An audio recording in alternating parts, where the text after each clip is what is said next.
The third option I want to discuss with you is a VUL. Yung unang dalawang plan are whole life plans or traditional plans, non-VUL type.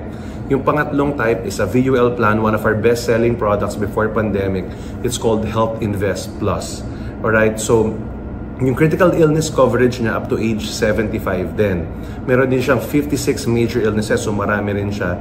And then may hospital income benefit rider din siya. So just to show you, no, ang maganda rito, ang longest paying period niya ngayon is 7 years to pay. Alright, so 7 years to pay ng Health Invest Plus for a female age 38 is 67,234.64. No, ang coverage niya, 510,000 yung life insurance, and then may accident and health or accident insurance ka na 510,000 in case of accidental death. May 50,000 na medical reimbursement. Maganda tong rider na to kasi in case of accident, kahit hindi namatay, of course, kahit pagbuhay at na-aksidente, nakagat ng aso, nabundol, na-injury sa sports, up to 50,000 per accident, pwede mo makaklaim, paulit-ulit yan. And then early stage critical illness, up to age 75 yung coverage, 510,000 din. Tapos may daily hospital income benefit na 2,000 per night. Mayroon pa tong additional bonuses or coverages na long-term hospitalization. Pag more than 30 days yung hospitalization, additional 2,000. If ICU, 4,000 per night ang coverage. And then outpatient treatment benefit in relation to confinement, 1,000 pesos. Alright, so yung both, nagpa-check up ka before ka ma-confine and then after ma-confine. So twice yun.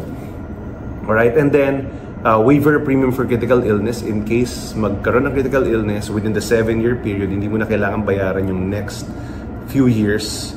Alright, mawawave na rin siya. So all in all, 67,234.64, 7 years to pay. So mas mahal siya, pero shorter paying period. So I have clients na ito yung kinukuha kasi gusto nila tapos kaagad. No? Maybe they are business owners, they are OFWs, no? So they're opting for the 7 years to pay. In fact, si Health Invest Plus mayroong 3 years to pay and may 5 years to pay. Kaya lang definitely mas mataas yung mga minimum niya. No? Over 100,000 to 200,000 yung premium niya. So, depende sa affordability sa inyo. So, depende sa budget. Alright?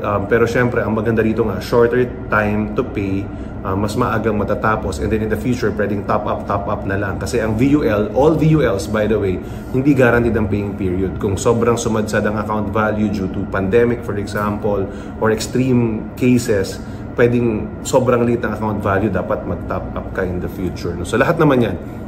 Hello guys, this is DJ Yodiwat and welcome back to my channel. For this